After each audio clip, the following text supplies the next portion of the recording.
I struggle with this recording thing. It's just not my nature to record stuff. All right, so we are recording. I see a little dot up in the corner here. You probably see it too. All right, so tonight we're taking on World 3 of Theological Worlds. Any questions about World 1 or World 2 that we've covered so far? Or just general questions? I'm good. We're all good? All right. Well, then let me work on the screen share and we will jump into World 3.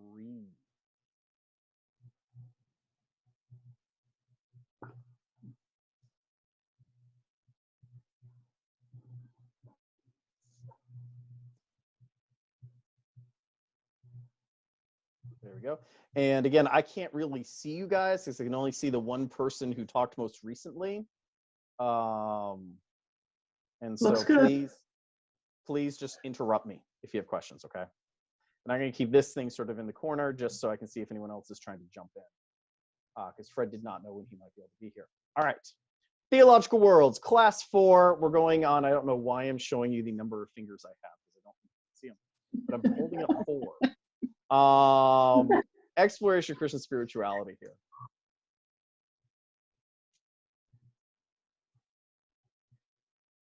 Okay.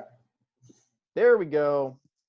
All right, World 3 is emptiness and fulfillment. Okay, so just like the first world was this sort of sense that you were of abandonment or estrangement, we're looking at emptiness and fulfillment as sort of the thing that drives oneself.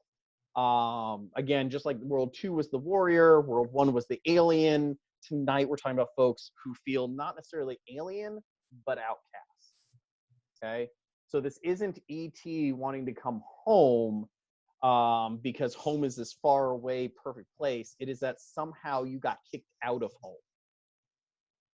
Okay, folks who are in this world are usually launched on their spiritual journey when societal expectations and their actual abilities come into conflict, or societal expectations and their natural aptitudes come into collide, and at some level society wins. Now, it doesn't mean society totally wins. It just means that at some point they're forced into some sort of compromised position. For folks in this group, they end up having to project a persona to the world that is particularly distant from their true self. They do this as a survival mechanism, which creates this mask or this persona that is tremendously different than the true self. What ends up happening is they live into the persona so long out of necessity that they start to question which is the real,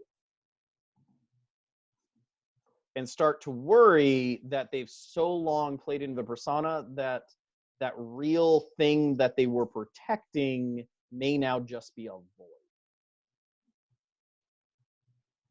This often grows into a search for personal fulfillment or personal development, and turns very inward, usually because society is not letting an outward means to do this. So a classic example of this, go back to like the 1950s. The expectation of women in the 1950s was that they would stay home and cook food and raise children, right? And clean the house. But in the 1950s, you clearly would have had a large number of women who were really, really intelligent or really had aptitudes for things other than that, right? Who want to be mathematicians and scientists and counselors and all sorts of other very good things, but society simply was not going to let them in.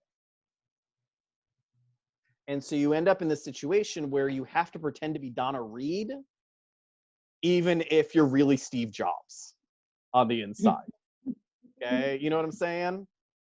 And that creates this distance between the true self and the persona self, which then creates its own spiritual crisis if you live into that persona so long that you start to forget who your true self is, or simply worry that you have forgotten who your true self is.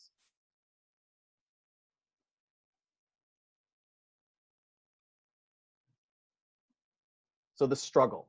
The mask itself becomes so powerful that the fears that the self is lost. and they fear that because the mask fits societal expectations, that they become invisible. So one of the driving fears for a World 3 person is they do not want to simply be invisible. There is also then this self-doubt because they have had to separate themselves from themselves, whether or not there is a void on the inside. And so the fear is, I need to take the mask off because the mask makes me invisible and I don't want to be invisible. But I fear if I take the mask off, there's going to be nothing inside, that I'm an onion, not an apple. So they long for authenticity, for something real, for becoming their own person, for the ability to ditch the persona and find and become the true self, or their true calling, or their true vocation. It takes lots of different arenas. Beth, you saying something? No. Oh, sorry. You popped up as if you were. Sorry. So the means of spiritual resolution for this group is usually, since the conflict is the loss of the true self, or at least the fear of the loss of the true self, resolution is often found in either redefining yourself or in discovering your authentic self. Often using Jesus or other biblical characters as a mirror to help define yourself either against or with becomes a really helpful spiritual task. So like in the Jewish tradition, and I think this is one of these Jewish traditions that we as Christians should seriously consider doing more of, Judaism has a tradition called midrashing, in which you take the holes in a story that is from the scriptures and you fill the story around it. So maybe you take a minor character like Nicodemus and you tell the backstory. Even if the backstory is quote unquote fictional, it is a way of exploring who Nicodemus might be or might have been, as a way of exploring who you might be and how you might be like a person like Nicodemus. Now, we as Christianity do have areas that we have done this in the past, particularly within Catholicism. Catholicism has this whole array of saints. They have a whole array of angels. They have a whole array of sort of the stories of the apostles, which if you ask Catholicism will say, yeah, most of these are just sort of tradition. We don't really have a lot of like evidence that these stories are true. And then a good Catholic priest would say, well, we might not have evidence. We do have evidence that the stories of these people inspire faith, inspire self-understanding, inspire self-reflection, inspire self-discovery. So while we may never know whether or not St. Francis really did preach sermons to birds, asking yourself, would me speaking to birds, is that the sort of Christian I am, is a valuable question, whether or not St. Francis ever did it or not. You know what I mean? And exploring like, what is this, like what would lead a person to do that? And is that spiritually fulfilling for who I am? Or, you know, and you can take any of the saints or the stories of the apostles or the stories of angels or so on and so forth, especially again in Catholicism, though this also exists very strongly in Eastern Orthodox Christianity too. And do that reflection. Having been raised Catholic, Yep. I can see how this plays out in real time. I think there's a couple of things that happen. One is that we are often named after saints.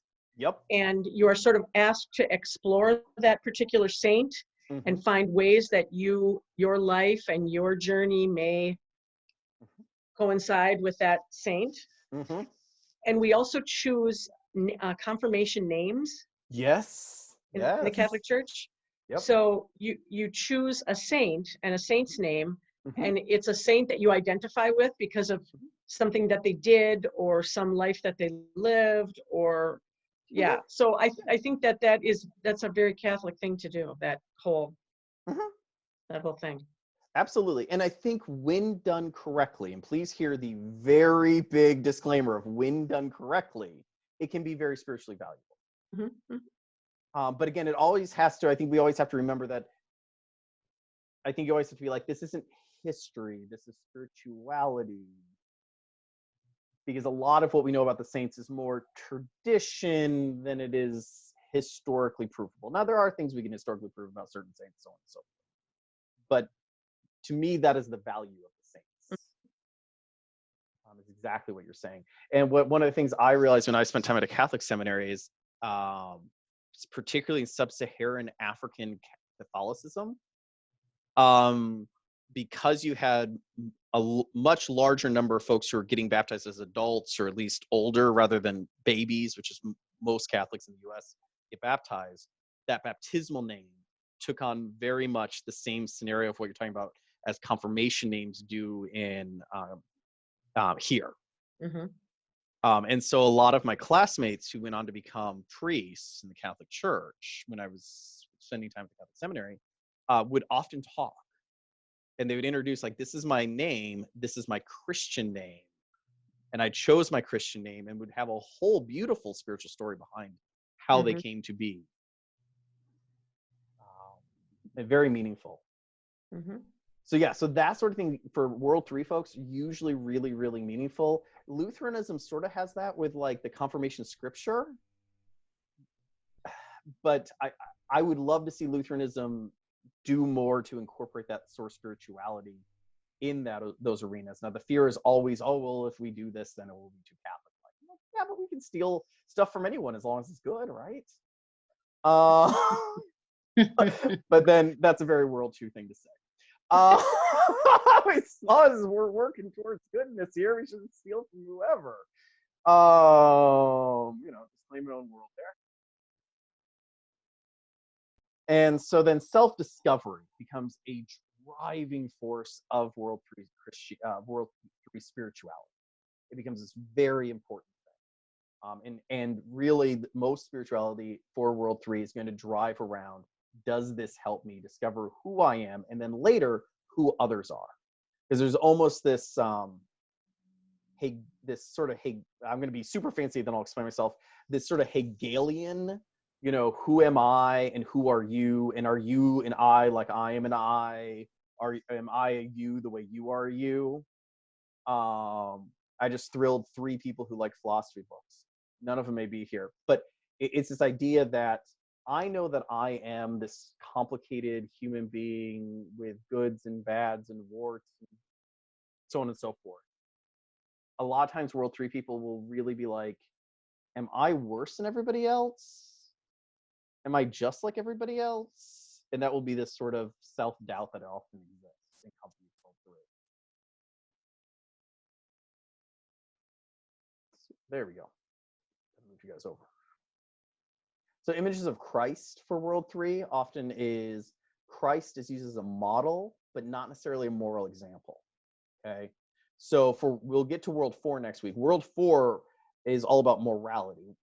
3, morality isn't the driving force. Okay. Like all spiritualities, you're going to have moral people and less moral people and more moral people. But for World 3, it's about self-discovery. So when they look at Christ as a model, isn't so much going to be, can I derive an ethical formula? It's going to be like, if Christ is loving, am I loving like that? Christ is angry. Do I get angry like that? Is that how I work? And so Christ works as this reflection of perhaps the perfect self, and then that gives you a beacon point in which to try to define who you internally are in comparison, but not in like a hierarchical way. It's more like, how far am I away from the lighthouse? Because if I know how far away I am from the lighthouse, then I have at least an idea of where I might be. I can at least figure out what lake I'm in. And therefore, Christ, is not primarily a moral teacher in the sense of right and wrong, but a mirror to examine the self. Spiritual world of World 3 is often going to look a lot like the spiritual world of a World 1 person. Insofar as the goal of spiritual life is self-discovery, and so they'll go look for self-discovery in anything that helps them get there. And so just like World 1 will use yoga to maybe be united with the cosmos, World 3 will use yoga to be united with themselves. Rosaries, contemplative prayer is often useful. Meditation is often useful. You'll see a lot of spiritual practices between World 1 and World 3 will intersect. And World 1 and World 3s generally get along really well. Often these folks are very open to other religious rituals, especially if those religious rituals are an inward focused search. So almost every religion out there, you're going to find some sort of stress on some sort of internal work in oneself and self-discovery. Now, obviously, Buddhism and Hinduism and your sort of Indian subcontinent or Southeast Asian religions have a stronger focus because of their communitarian nature than more Western religions. And even within Western religion, Eastern Orthodox and more Roman Catholic is going to have more stress on that than more Protestant denominations necessarily. But there's no reason Protestantism shouldn't. It's just the sort of history of what Protestantism grew up and around.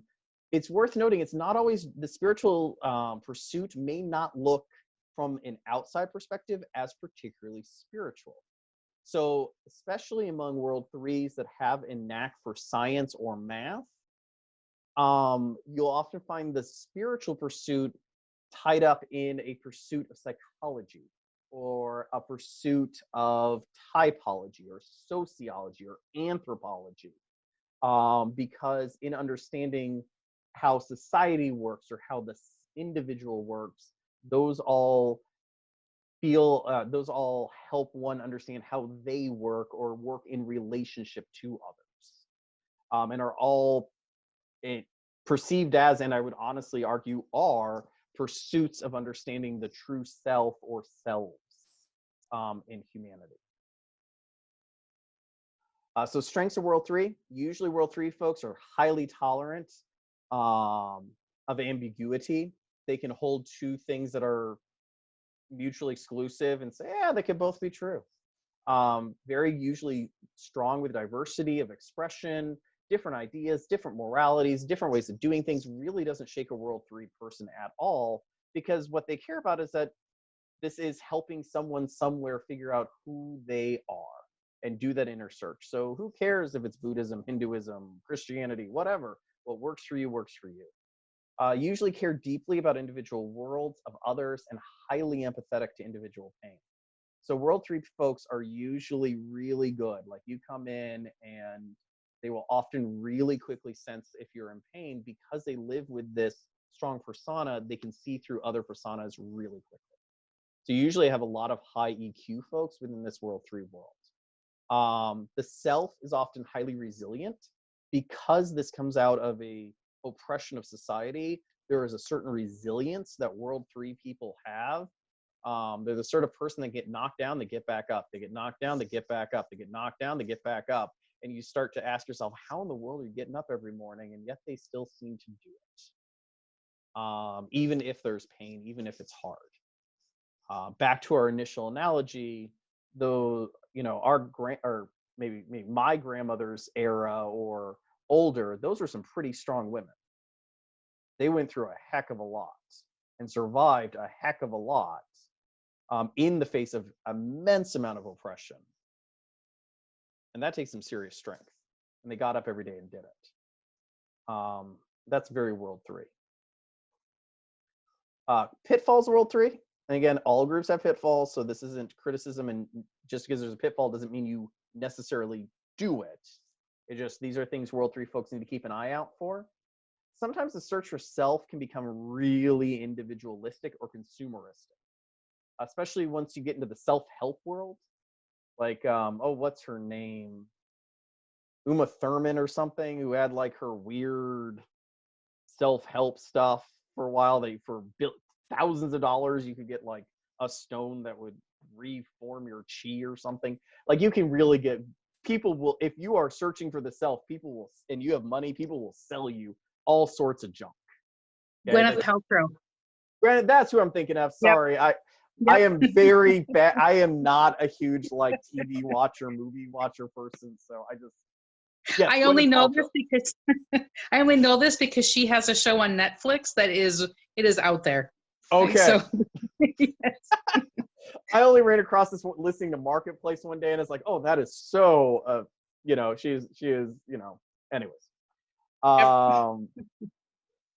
And so they sometimes the insecurity because of the distance or the fear, especially if they're in fear that internally there isn't a self left anymore because the persona has been so strong for so long, when they're really in crisis, sometimes they can come across really arrogant. We used to, when I'm an undergraduate at Texas Lutheran University, they had an amazing program of sending students around the world. Okay. Tons of chances to go to Namibia or Japan or Mexico or all over. Had this amazing program. I never took part in, my wife did. But those of us who stayed back in Texas used to always have a joke that, oh no, so-and-so is going off for their, study abroad. When they come back, they will know all the answers to all the problems of all the ways in which we are all wrong. Okay. Which is a very college thing to do, right? And a lot of times that just comes out of super insecurity, right? Because you go outside of your own safety zone, you go through a sort of cultural crisis, you get really insecure about who you are and where you came from and maybe the wealth you have. And then you come home, you maybe haven't sorted through all that, and you can be super arrogant to everybody else because you've had this experience. If only they had this experience, they would be as smart as you. It can come out that way sometimes. World 3 and World 4 folks, super major conflict points. The reason is their resolution is almost perfectly opposite. So World 3, I fear I don't know who I am, and maybe who I was died and I can't find it, and all I'll find is a void. Okay, so the goal is find the true self.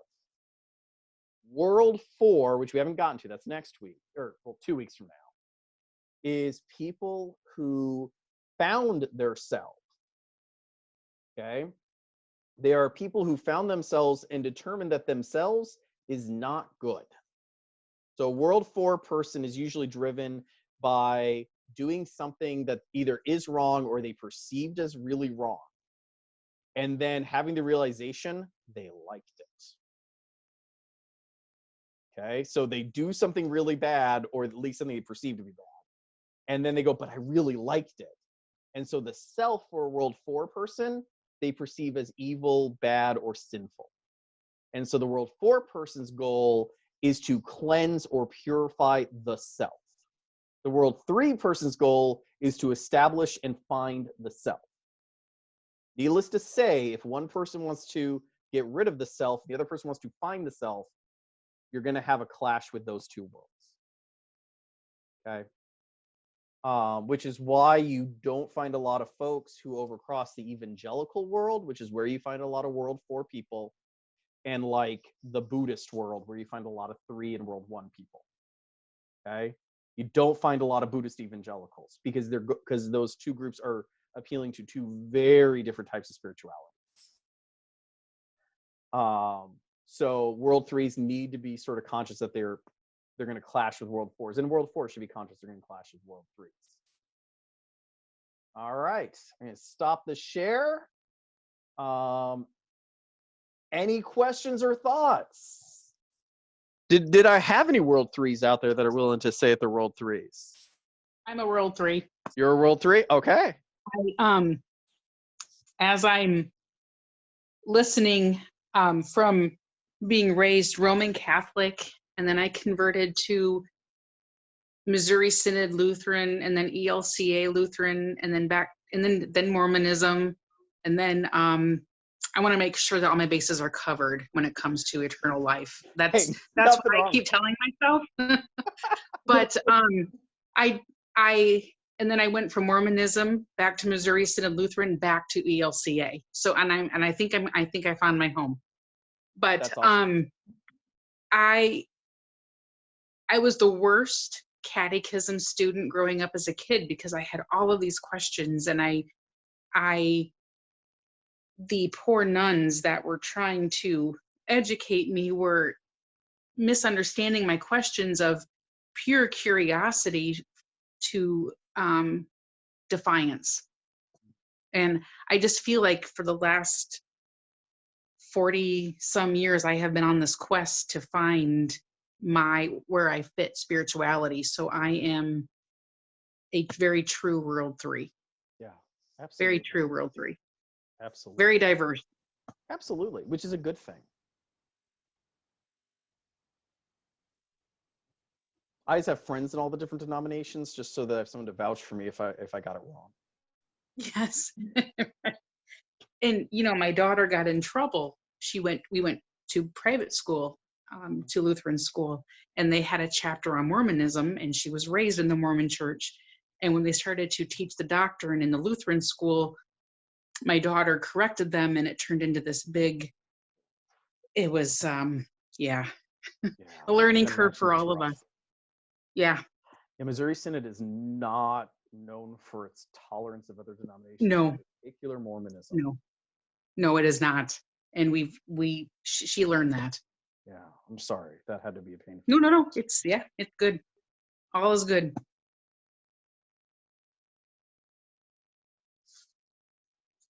Beth, aren't you a world 3? Oh, yes, by many, many points. And I'm trying to decide, am I an invisible Catholic or a Buddhist in total crisis trying to find myself? And again, this may not describe you. Like, if you sit here and go, I'm not that world, then I would trust you, not the test, okay?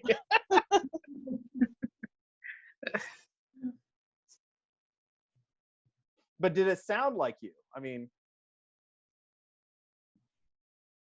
I read to a friend the strengths and weaknesses of World 3, and she said, Beth, I can really see your strengths there, but I do not see the weaknesses.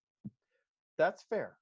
And in a really well-developed World 3 gets around the weaknesses. It doesn't mean you have them. It's just, again, it's sort of like being an extrovert. You can be an extrovert and know when to be quiet.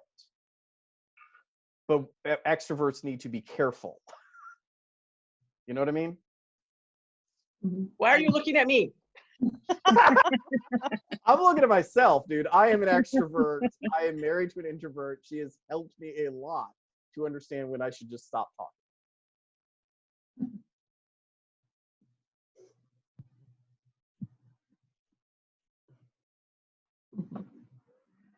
But then you Beth, guys I can- think I don't think you have those weaknesses because you're very self-aware.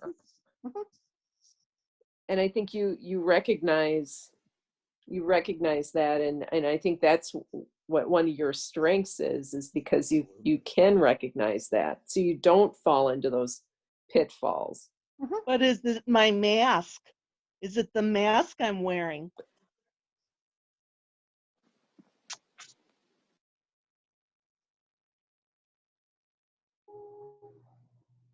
We don't know. We can't see you.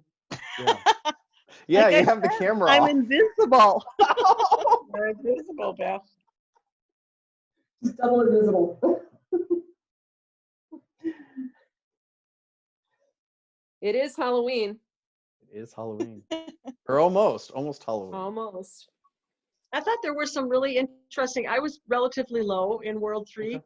but there are aspects of it that I see in myself. Like having been raised Catholic, I understand that journey of going from somewhere where you are not allowed to question. You're just not.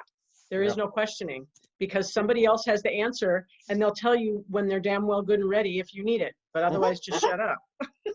Yep. And that's, I went to Catholic school for the first 8 years of my life, and I never understood that. Yeah. It just didn't make any sense to me at all. Like, why is this like this? So that when I was finally able to not do that anymore, it was like, oh, thank God, I don't have to do that anymore. And so to me, Missouri Synod seems a little bit like that. I was never in the Missouri Synod. I mean, I'd be a good Unitarian. I'd be a good Buddhist. And I also think, what? I have a sister who's a Unitarian. Like I said, I have all my bases checked just in case Unitarians are right. Everybody's going to let you in the door when the time comes. I got someone to vouch for. I'll be like, so who do you think gets in the door? And then when St. Peter tells me that, I'll be like, you should check. You could say, I tried really hard. I tried really hard. The Catholics are right. I got a guy named Barnabas. Just go talk to him. He'll vouch for me. Good job. You're smart. I also like a lot of ritual. Mhm. Having been raised Catholic, I still have a rosary hanging in my house. I have a crucifix. I don't. Do Lutherans hang crucifixes in their houses? I do, but I grew up Episcopalian. Gail is shaking her head like, no, who would do that? I grew up where the church I went to, the Lutheran LCA, before it was the LCA, Right. that church, instead of having a cross up front, has the ascending Christ, arms outstretched, rising. And so there's this huge carved in Germany statue, if you will, on the wall above what was the pulpit. And we never had a cross up there. And I remember my grandmother, somebody said, oh, what a lovely crucifix you had. And my grandmother came unglued. Because and that is not a crucifix. That is an empty cross. Yeah. So here's an interesting I factoid. see a crucifix. Interesting factoid. Augustana Synod, which is one of the 32 churches that eventually merged to either become the LCA or the ALC or the AELC, which then merged to become the ELCA. So we're talking way back. They did have a rosary that was part of their worship that they used on a regular basis. And so when I served a church, that if you ask them, they'd be like, I think we're ELCA. We're really Augustana Synod here. Like, we merged a few times. We're Augustana Synod. We just do our own thing. Okay, we're a whole bunch of Swedes. We've been a whole bunch of Swedes for 140 years. You know, we have the old Swedish black books in Swedish up in the balcony, which they weren't kidding. They really did. So if we had to go back, we could. But we're ELCA, so yeah. They, like, one of their presents to their confirmands were rosaries. Mm-hmm. And part of what you learned in confirmation, maybe the way we would learn the creed or something, was how to do the Augustana Synod rosary. And it was really interesting because coming from Texas, you have virtually no Augustana Synod historically down in Texas. First time I ever knew of Lutherans doing rosaries was when I went out to Hershey and Sutherland in Nebraska. Mhm. So, Yeah, when I was in Texas, I don't even know if there was a Catholic church near us. it depends where you are in Texas. See, I grew up with Catholic rosaries. I just never grew up with Lutherans doing rosaries.